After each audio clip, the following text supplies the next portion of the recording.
Скрип единственных шагов морозного дня. Летит первый снег, как всегда неожиданно и тихо. Редкие, робкие снежинки устраивают перегонки. Опускаются на землю не торопясь, как бы на осень оглядываясь. Загадываю, как падающим звездочкам, свои потаенные желания. Тороплюсь, как оказалось их и немало, шепчу прямо. Прошу, не противоречу природе, во всем должна быть поэтическая справедливость, судьбе на милость. В воздухе запахло зимой, даже войдя в квартиру, слышу его аромат нежный, дивный. Родная природа крепче нас помнит времена года. Каждое дерево хранит прикосновение прадедовских рук. Скоро метель укроет периной, сном своим неукротимым.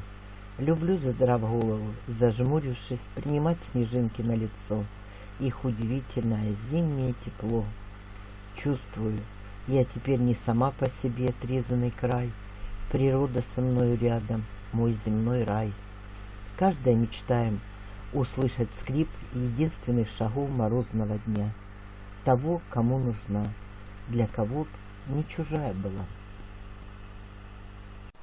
Да, не поздно быть несчастливой. Да, не поздно быть несчастливой. Хоть в конце жизни, но хочу счастливой стать.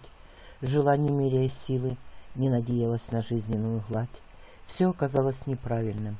Была скромной, а надо было быть смелой. А может, где и наглой до беспредела. Соблюдала ему верность, а расплатился каждый прожитый день молоком за вредность. Жила собакой битой морально и физически, а надо было отбиваться как током электрическим.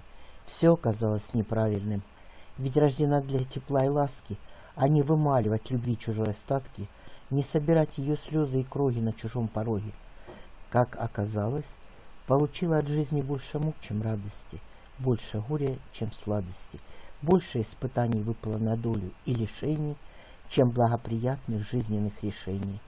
Только благодаря душевной силе ноги по жизни носят и носили. Что за праведный восторг? Что за праведный восторг, когда стихи на лист ложатся? Это тайна известна Творцу, ну а за ним нам не угнаться.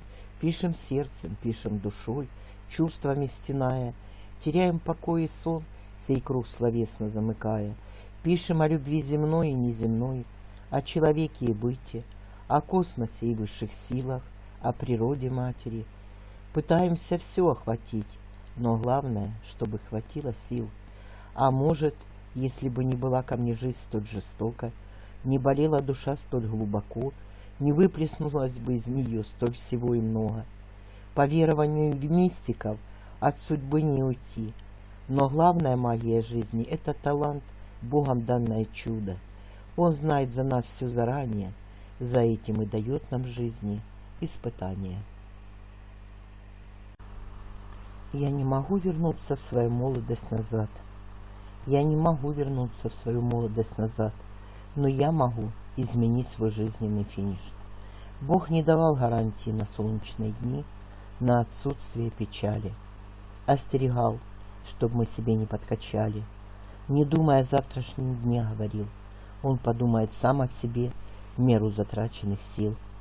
Я на него не в обиде, он заглянул в мою обитель, дал мне нечто лучшее, творчество, полет, как зонтик от моих невзгод.